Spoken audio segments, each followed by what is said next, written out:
अरे का कहे अरे मन करे छोड़ दी काजल पढ़ाई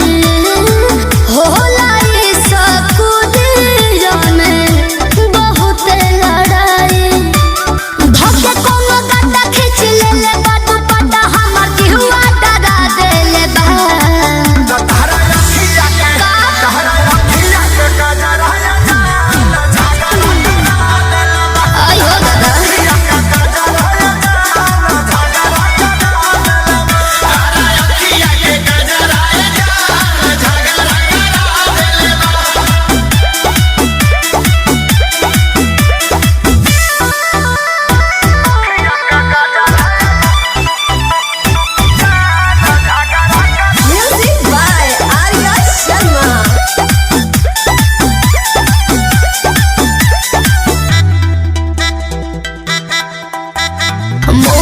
हमरा आगे बढ़ला के लागत बाबू बड़ी डर का झूठे पढ़े जात बाड़ू तब तू डरात बाड़ू पहिले बाड़ू जानू भगवा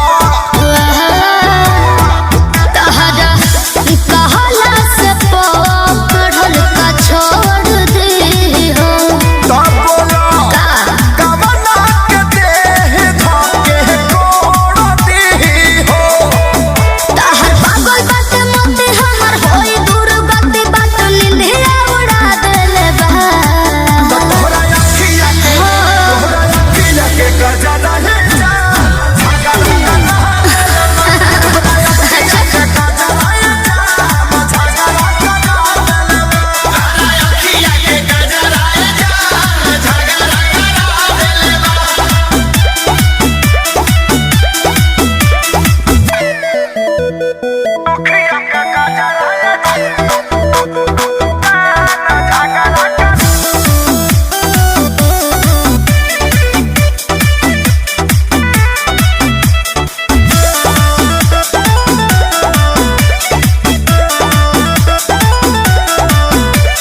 सपोर्ट खाती मारी हो ढलाली हल्ला करे कानमा के बहाली अरे हो बोला कहिया ने झगड़ा के टाली रहिया चलत में लागेलू अमर पाली